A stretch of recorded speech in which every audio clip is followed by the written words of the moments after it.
When I pulled into the cabin lot, our big family getaway spot, the only sounds I heard were birds and the soft crunch of gravel under my boots. No laughter. No suitcases being dragged. No sound of my wife Emily yelling at the kids for forgetting something. Just silence. Then I saw them. 5 kids, sitting on a wooden bench near the lodge entrance. My nieces and nephews. All of them under 10, looking confused, scared, one of the girls crying. I scanned the parking lot, no cars, no adults. I pulled out my phone and called Emily. Straight to voicemail. Again. Then again. Nothing. That's when I saw it. The email. Subject line. Hawaii time. It was from her. The body of the message burned itself into my brain. Hey babe. Don't freak out. Me and Rachel needed this. You're always saying you want to be useful, so here's your chance. We're going to Hawaii for a week. Take care of the kids. They're already at the cabin. Food's in the cooler. Don't mess this up. Red heart, Emily. I just stood there. The wind felt like it had teeth. Rachel, her sister, also a mother of 3. They left all 5 kids here. No warning. No call. Just dropped them off like I was a babysitter and vanished to a beach vacation. And then red heart? That was the final twist of the knife. I should have called her. Screamed. Cried. But I didn't. I called CPS. Cold? Maybe. But I wasn't about to play daddy to 5 abandoned kids while their mothers sipped cocktails in bikinis. I gave CPS the location, explained everything, and waited with the kids until they arrived. The social worker was shocked. They just left them here? She asked. I just nodded. That night, I didn't sleep. I couldn't. I stared at the ceiling in that cold, empty lodge, the smell of pine and betrayal thick in the air. I replayed everything. Her mood shifts the past few months, the snide comments, the night she worked late and came home smelling like cologne that wasn't mine. I thought she was just stressed, tired, maybe overwhelmed being a mom. But this was something else. This was a woman who didn't just fall out of love. She dug a hole, buried the marriage, and danced on the grave. And I wasn't even sure why. By morning, I'd made a decision. A hard one. I blocked her number. I deleted our shared accounts. I even shut down the cabin security system from my phone. If she wanted to play cold, I could play colder. Then I bought a ticket back home. Alone. But this story doesn't end there. Not even close. 3 days later, I drove to the airport. Not to pick her up, hell no, but to see something for myself. I stood near the arrivals gate. Her flight from Honolulu touched down at 4:23 p.m. She came strolling out with Rachel like they were reality TV stars. Sun-kissed, laughing, dragging overpriced luggage, wearing matching Aloha, B*TCCS tank tops. I didn't approach them. Not yet. They stopped when they didn't see anyone waiting. Emily pulled out her phone and dialed. I let it ring. She tried again. Nothing. She finally opened her email. I know the exact moment it happened. Her jaw clenched. Her posture stiffened. Because I sent her just one line back. Called CPS. You abandoned them. I cut contact. You're dead to me. She dropped her phone. Rachel gasped. He did what? Emily just stood there, blinking, like she was trying to load a reality that didn't exist anymore. And in that exact moment, I saw it, the regret. But not for what she did. Only for getting caught. To her, I wasn't a husband. I was a resource. A background character in her little, I deserve this fantasy. And that's when I realized, this wasn't about a vacation. This wasn't a breakdown. It was an affair. The signs had been there for months. Now, they were screaming in my face. The clothes she bought, just for herself. The text she hid. The random gym sessions at 10 p.m. Even that smirk she gave me when she said I was too tired for fun lately. Everything suddenly clicked. She didn't just leave for Hawaii. She escaped to a week-long soul bonding with someone else. Probably some island bartender or personal trainer. Maybe someone she met before the trip. And the worst part? I trusted her. I believed in her. I built a life with her. Now I was left with ashes. But this wasn't over. Next came the discovery. The full truth. And I wasn't about to let that truth stay buried under palm trees and piña coladas. I spent the next 2 days digging. Not because I needed more proof. My gut had already confirmed what my heart refused to accept, but because I wanted to know who he was. The man who made my wife look me in the eye, lie through her perfect teeth, and jet off to paradise while throwing 5 kids in my lap like garbage bags. I checked our shared iCloud. She'd forgotten to log out.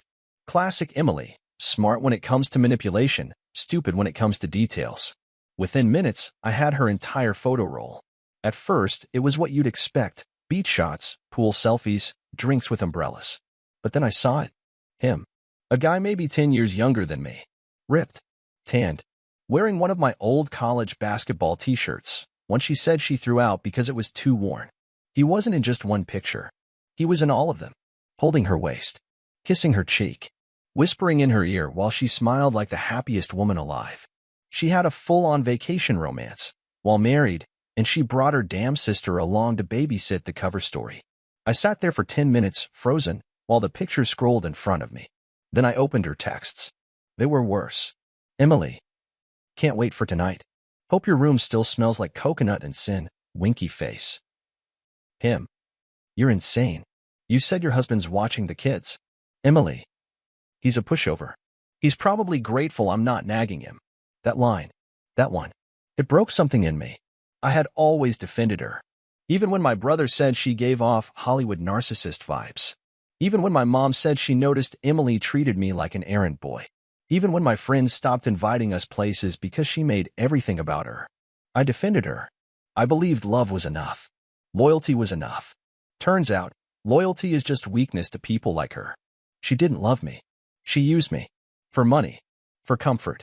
For a safe home while she played fantasy with some gym rats she met online. I kept scrolling, not sure if I wanted to throw up or scream. And then I saw the date stamp on one of the selfies, 3 weeks before the Hawaii trip. Same guy. Same smirk. Same hotel room. She'd been with him for a month, at least. And I hadn't even noticed. Or maybe I had, but I was too scared to call it what it was. Too desperate to believe the person I loved could be that heartless. But she was. She really, truly was. I didn't cry. I wish I had. Instead, I sat there with a sick sort of calm. The kind of calm that only comes before a storm. Not for revenge, not yet. I needed closure first. I called her. She picked up, sounded chipper. Hey, I was about to call you. This connection's been awful, you wouldn't believe. I cut her off. Emily. Who is he? Silence. I heard her breathing shift. Panic. She knew. I saw the photos. The texts. The hotel. Still silence. Then, the worst thing she could have said. It's not what you think. That line. The script every liar reaches for, like a life vest in the ocean of their own garbage. It's not what you think. It exactly is, I said. You ditched 5 kids, flew across the ocean with your sister to shack up with a guy who wears my clothes, and you thought I'd just sit here and nod like an idiot? She finally spoke, and her voice snapped from soft to sharp in an instant. Oh, come on, David. You've been boring for months. You don't touch me. You don't surprise me. You're like a cardboard box with legs. And I needed to feel alive again. That's not a crime. I didn't respond right away. She added, you should thank me. If I didn't leave, you'd still be stuck in that sad little routine, pretending it was enough. I almost laughed. The gaslighting was so polished it deserved an Oscar. Instead, I said, I already thanked you. What's that supposed to mean? I called CPS. Your kids are in protective custody. You're under investigation for abandonment. And when you land, don't come looking for me. We're done. She screamed something I didn't catch. I hung up. I sat there in my living room, staring at the empty spot on the wall where our wedding photo used to hang. And for the first time in weeks, I felt something close to peace. But it wouldn't last. Because when she landed, she didn't disappear. She came looking for me. And she didn't come alone. The knock came at 10:42 p.m. Not a buzz. Not a call. A full-blown knock. Angry. Desperate. The kind that demands attention. I knew it was her before I even got up from the couch. I didn't check the peephole. I didn't need to. I opened the door, and there she was, Emily. Her hair still curled from the beach, makeup smeared like she'd been crying, or maybe just didn't care anymore. Rachel stood behind her, arms crossed, phone in hand like she was already texting some lawyer. Neither of them said a word at first. Then Emily stepped in without asking, brushing past me like she still lived here. I didn't stop her. I just followed. She spun around in the kitchen. Are you insane? She hissed. You called CPS. You called them on your own family. I folded my arms. They're not my kids, Emily. You dumped them on me like trash, disappeared for a week to hook up with your boy toy, and now you're mad I didn't play along. Rachel chimed in from the hallway. You didn't even try to talk to us first. Because there was nothing to talk about, I snapped. You left 5 kids alone at a cabin with no warning. If I didn't show up? What then? Huh? Were they just supposed to figure it out on their own while you two tanned your asses in Maui? Emily slammed her purse down. Don't act like some hero, David. You wanted to ruin us. You've been waiting for this moment. No, I said. I've been waiting for the truth. I just didn't think it would smell like rum and sunscreen. She rolled her eyes. Oh, my God. You're being so dramatic. It was a vacation. People need space. Couples do this all the time. Couples don't fly across the world to grind on strangers while pretending their husbands are dead. Now she looked pissed. Not guilty. Not even embarrassed. Just annoyed. You know what? She said, walking closer, that old venom in her voice. I never thought you'd be this guy. Petty. Vindictive. Calling the cops like some bitter ex. You cheated on me, I said calmly. And you left 5 children to fend for themselves. That's not vindictive. That's me being done. She blinked. I didn't cheat. Don't insult my intelligence. Her face changed then. For a split second, the mask cracked. And beneath it, I saw something raw. Something ugly. Fine, she said quietly. I did. But you made it easy. I looked at her. Really looked. And for the first time, I saw who she'd been all along. Not the woman I fell in love with. Not the person I built a life around. Just someone who took, and took, and took. You're not sorry, I said. She shook her head. No. I'm sorry I didn't leave sooner. That's when it happened. Rachel, silent until now, stepped in between us. Okay. Enough. You've both said your piece. Let's figure this out like adults. But I wasn't playing that game anymore. There's nothing to figure out. You've got 5 kids in CPS custody. The state is investigating. You two are on your own. Rachel paled. Wait, I didn't leave my kids. She did. I was just helping. You're both listed. Both responsible. They know everything. Emily's voice cracked. David, please. You can't do this. Not to me. Not to the kids. The kids will be better off with someone who gives a damn, I said. You made your choice. You don't get to cry now. Then I walked over to the door and opened it. Neither of them moved. Out. Rachel left first, stunned. Emily followed, but paused in the doorway. You think this is the end? She whispered. You think you'll be happy now? I didn't flinch. No. But at least I'll be free. She walked into the night, heels clicking on the concrete like fading echoes of a broken promise. I locked the door behind her. That night, I poured myself a drink. Not to celebrate. Not even to numb it. But to mark the moment. The moment I stopped being her shadow and started becoming a man again. The next morning, I woke up feeling like I'd been hit by a truck. Not because of the bourbon, though that definitely didn't help, but because the silence in the house was louder than any argument we'd ever had. There were no footsteps. No perfume in the air. No half-burnt toast in the sink. Just emptiness. I sat on the edge of the bed staring at the spot where she used to sleep. For a second, I reached for my phone. Some part of me still wired to check if she texted, if she maybe apologized, begged, said it was all a mistake. But no, there was nothing. So I did the only thing that made sense. I got in my car and drove. Not to work. Not to a bar. I drove to her gym. I know, sounds crazy. But that guy in the photos, the one with the smug face and my t-shirt, he worked there. I found his name on her phone. Jared, coach. The way she saved it made me want to rip the steering wheel in half. When I walked in, I spotted him right away. Jared.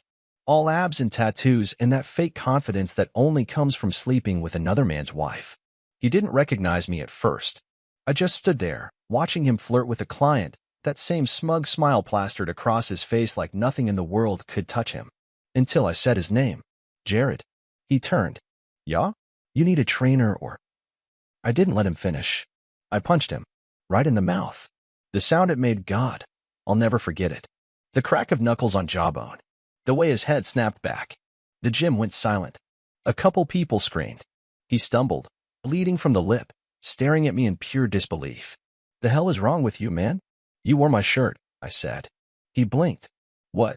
You wore my shirt. While you were screwing my wife. That shirt was mine. I expected him to fight back, maybe throw a punch. But he didn't. He just stood there, dazed. She didn't tell me she was married, he muttered. Bullshasters, T. I swear. She said you were separated. Said you didn't care. Said you hadn't touched her in months. My fist clenched again, but I didn't swing. Because he looked genuinely confused. Stupid, sure. But not a liar. And that's when it really hit me. She played both of us. I turned to leave, but not before dropping one last truth bomb. She used you. Just like she used me. Good luck when she gets bored of you, too. He didn't respond. I walked out. Back home, I packed up everything that reminded me of her. The photos. The stupid live, laugh, love signs she insisted on buying. The wine glasses we got on our honeymoon. I dumped it all in boxes, taped them shut, and left them on the porch. A few hours later, she texted. I saw what you did. You assaulted someone, David. This is who you are now. I didn't reply. Then another. You think this makes you the good guy? You're not. You're bitter and insecure, and that's why I left. Still nothing. Then she called. I let it ring. Over and over. Finally, she left a voicemail. Her voice was shaky. Less venom. More desperation. David, please. I didn't mean for things to get this bad. I just wanted to feel something again.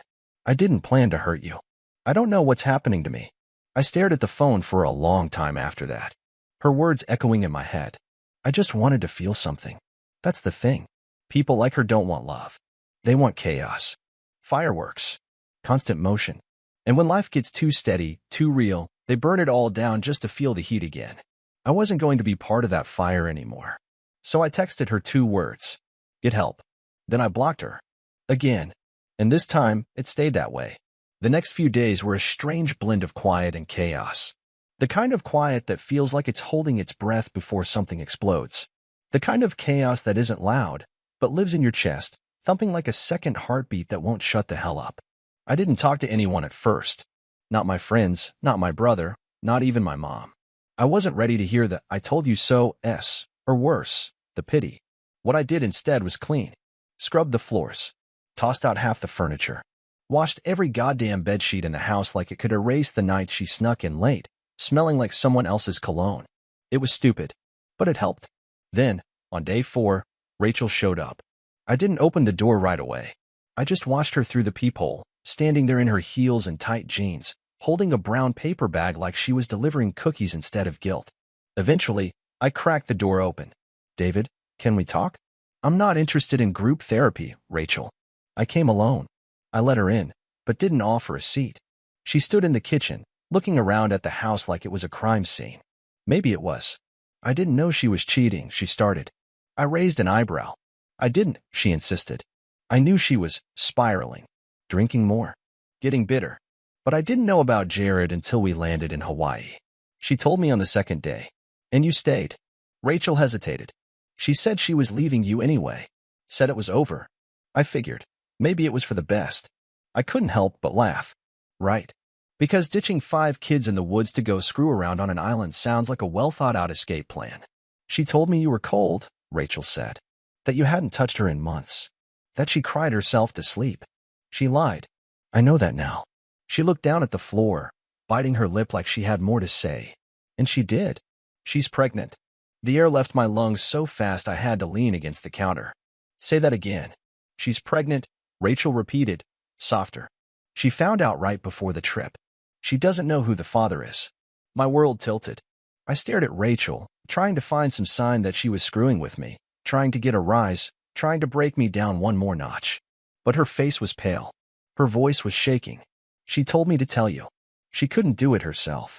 Oh, she could, I muttered.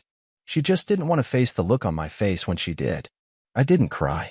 I didn't scream. I didn't even move. I just stood there, frozen in place, as the full weight of her betrayal slammed into me again, harder this time. She might be carrying another man's child, and she wanted me to raise it. Probably spin it into some fairy tale where we made it work, all while hiding the truth under layers of lies and therapy sessions. I wasn't going to be that guy. Rachel left after that. Quietly.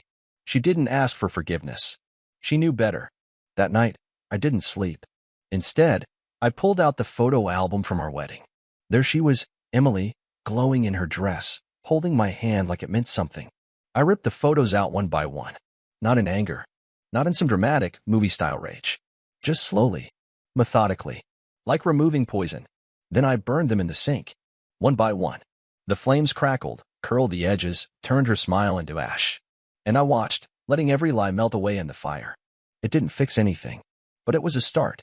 The next morning, I woke up to the smell of smoke still lingering in the air. Faint, but enough to remind me what I'd done the night before. The wedding photos, our special day, as she called it every damn anniversary, were nothing but ash now.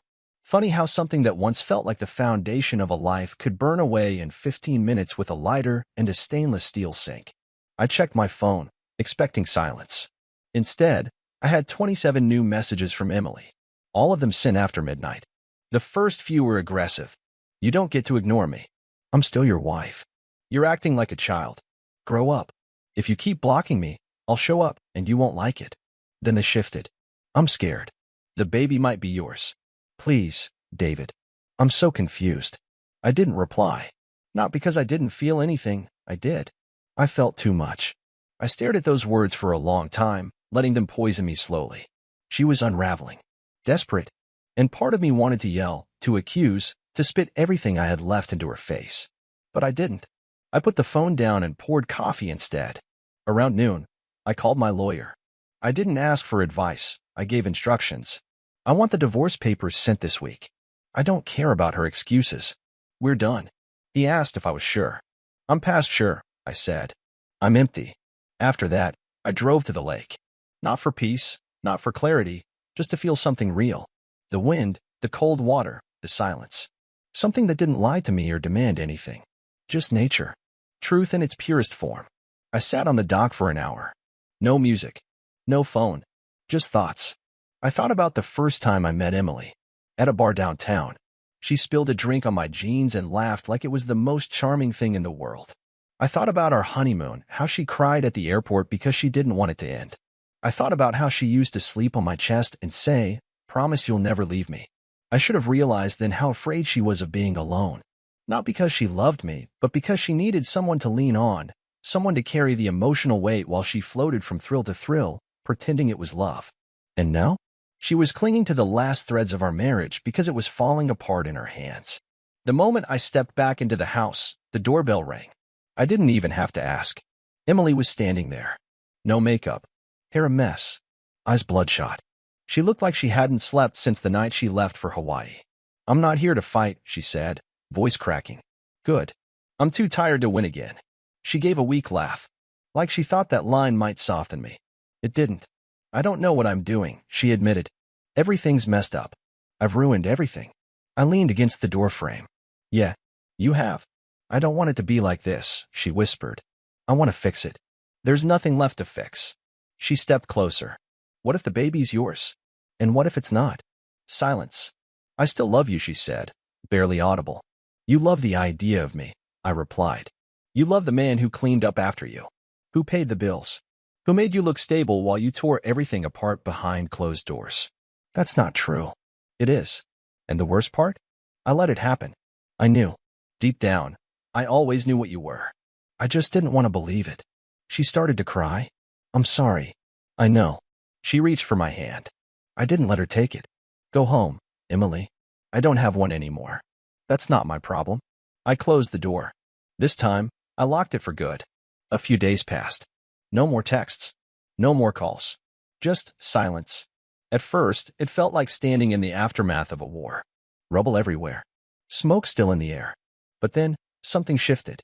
I started waking up without immediately checking my phone. I stopped replaying conversations in my head.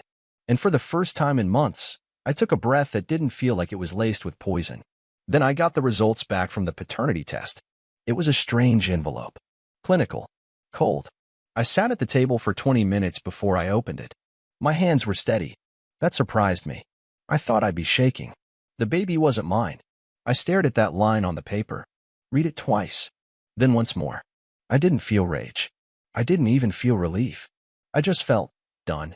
Completely, entirely done. That was the last thread. The last excuse. The last, maybe. Now there was nothing. Later that day, I drove to her mother's house, the only place I knew Emily might be crashing now. I wasn't there to see her. I was there to drop off a box of her things I'd forgotten about in the garage, an old sweater she loved, some books, a framed picture of her and Rachel on a boat pretending to be human beings. I knocked once and walked away. As I pulled out of the driveway, I saw her through the window. She stood there, holding the box like it was radioactive. She didn't come out. She didn't wave. We just looked at each other through the glass for maybe 5 seconds. And that was it. I didn't stop driving. The divorce papers were filed 2 days later. My lawyer called to say she hadn't contested a single thing. No arguments, no begging, no sudden courtroom drama. Just a signature, a name, an end. She knew she'd lost. And honestly, I think she wanted to. A week went by. I started going out again. Quiet dinners, a drink with an old friend, a walk downtown just to feel part of the world again. I wasn't looking to fill the void she left. I was learning to live without the illusion that she'd ever filled it in the first place. Then, one evening, I got a message from Rachel. Just one line. She's moving to Arizona. Don't know if you care. Just thought you should know. I stared at it for a moment. Then I deleted it. I cared once. Deeply. I gave that woman every piece of myself, even when she didn't deserve it. I stood by her when I should have run. I swallowed every red flag, every half-truth, every gut feeling. But not anymore. Now I sleep through the night. Now I make breakfast without hearing her criticize how I crack eggs. Now I look in the mirror and I don't see a fool. I see a man who got burned and walked out of the fire stronger. Not bitter. Not broken. Just rebuilt. If there's one thing I've learned through all this, it's that love doesn't mean staying when you're being destroyed. It doesn't mean sacrificing your self-respect for the sake of someone who doesn't know what loyalty is. Love is honest. And what we had, that wasn't love. It was dependence dressed up as passion.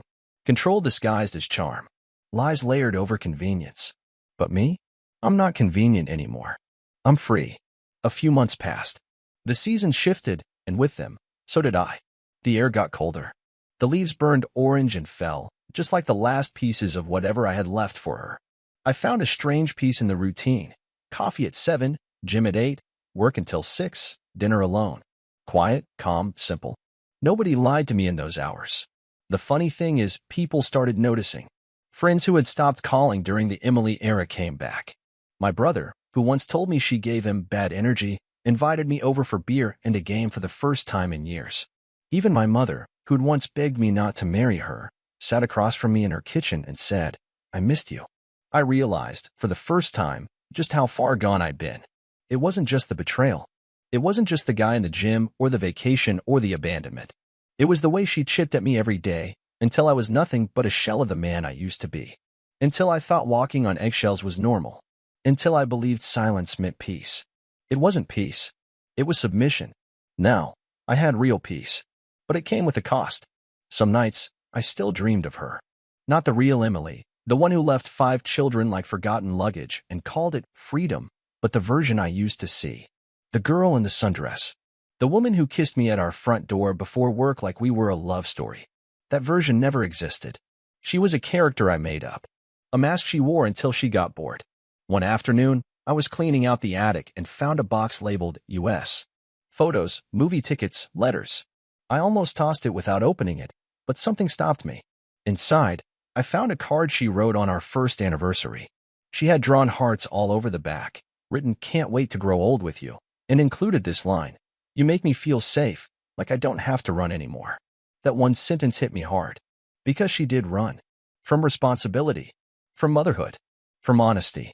From me. And I finally understood. People like Emily don't want safety. They want escape. And when they run, they make it your fault for not keeping up. I burned that box. No anger this time. Just closure. A week later, I bumped into Jared at the gas station. He looked tired. Worn. Like the affair didn't quite lead to the tropical fairy tale he imagined. He avoided eye contact. Tried to walk past. But I stopped him. "Still wearing my shirt?" I said. He cracked a smile. "Nah, man." I threw it out. Figured it was cursed. Smart move. We didn't say anything else. We didn't need to. He got used to. He just didn't have to live with the echo of 5 kids screaming on a cabin porch, asking where their moms went. That echo still hits me sometimes. But now, I let it fade. Because I know the truth. I survived her. And that means I can survive anything. There's a strength that comes from being gutted like that. From being told you're boring, useless, safe, and then watching the person who said it spiral into chaos while you rebuild your life from the floor up. It's a silent kind of strength. The kind you don't post about. The kind that doesn't need applause. The kind that makes you look in the mirror and say, you were enough.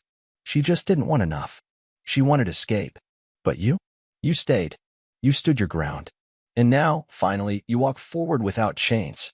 6 months later, I was sitting at a cafe downtown, just me, my coffee, and a book I'd read half a dozen times but kept coming back to. A quiet Saturday. The kind of day she would have complained about. Too slow, she used to say. Let's do something exciting. But that day, that slowness felt like peace. I looked up from my cup and saw a little girl run past with her dad. She tripped, scraped her knee, started crying. He scooped her up, kissed her forehead, held her close. That used to be the future I imagined for us. The kids. The chaos. The love. Now, I didn't mourn it anymore. I appreciated that it belonged to someone else. The thing about betrayal is, it doesn't just end when they walk out. It lingers. It poisons the air for a while. But eventually, the air clears. The fog lifts. And you stop asking questions like, why did she do it? Or was I not enough? Because the answer is simple. People who lie, who cheat, who run when things get real, they don't want enough. They want a fantasy. And reality doesn't work that way. I didn't need closure from her. I was the closure. Every choice I made since the day she left that email, every step I took after I saw those kids abandoned, every wall I rebuilt after she knocked them down, every time I chose me instead of her chaos, that was the end of her story in my life.